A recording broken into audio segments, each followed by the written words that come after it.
I'm going to continue my series on how to make a new Greyhawk campaign aimed at folks who are new to the setting. And today I'm going to be talking about choosing the right area to start. Today on Greyhawk Grognard.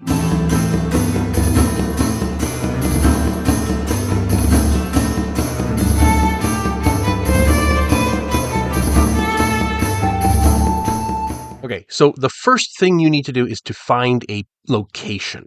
And there are a bunch of locations in the world of Greyhawk that would be eminently suitable for a beginning campaign. You just have to decide what kind of game you want to play. If you want something like a conventional small villages with a dungeon nearby, you can plop that just about anywhere.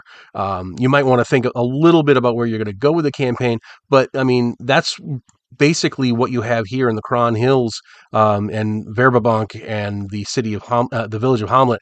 That is what that is. There's a small village or two, and there's a big dungeon nearby.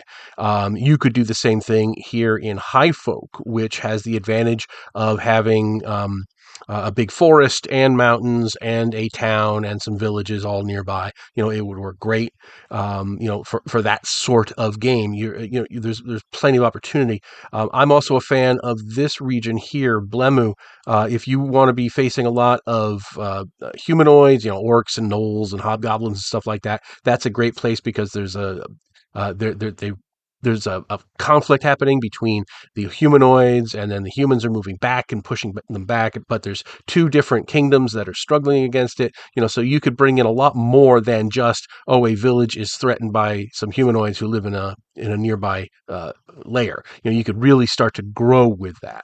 Now, there's a couple other things you could do. If you're looking to do something like a Viking-themed campaign, Greyhawk has you covered. Right up here, you have what's known as the Filronian Peninsula. And there are 4 different Viking-esque kind of nations. There's the Ice Barbarians, the Snow Barbarians, the Frost Barbarians, and there's also the Hold of Stone Fist, which is kind of like an amalgam of different barbarian tribes and so forth. And they are straight out of Norse history, right? They are a Viking themed culture, and they would be perfect for that. And if you want to be on the edges of that, you want Radek, which is right here, where there's a tiny little barony, which is kind of isolated. To the south, there's humanoids cutting them off from civilization. There's mountains, and to the north, there's the barbarians that they have to deal with. They're making inroads politically, but you could really, if you wanted to have the Viking culture be an ever-present threat, that would be the place to do it. So you have plenty of options like that. If you want to do something else, if you want to do something a little less conventional in terms of just here's a village and here's a dungeon that you want to go in, there's a lot of different ways you can handle that. If you want to go into real political stuff, there's a couple of options. There is the Great Kingdom. If you want to do kind of an evilly tinged campaign where there's a lot of different factions and there's noble houses squabbling with each other, and then there's this mad overking who is very, very powerful and yet very also insane. So all the noble houses are trying to dance around him, and there's plenty of political intrigue and stuff. You could set your thing there. If you want to do an urban themed campaign, there is the capital city of Rauxis in the Great Kingdom, if you really want to narrow in on that. But there's also obviously the city of Greyhawk, which is right here, and that has the advantage of having a box set dedicated just to it. There's a number of different places other than those two in the Flyness if you wanted to do an urban campaign. There's the city-state of Stoink, which is in the Bandit Kingdoms, which is a ton of fun. This was a location in Gary's campaign. You can read a lot about it in his novel Saga of Old City. His notes for it do survive, apparently, so hopefully one day we might even get them published by Troll Lord Games or somebody, but you could make your own, obviously.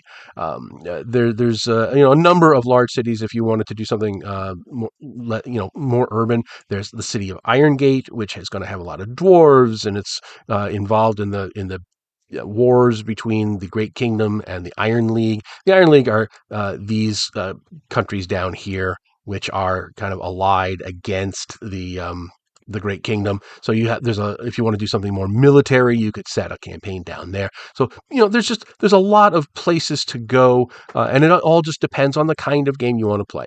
Okay, so there we are for our second installment.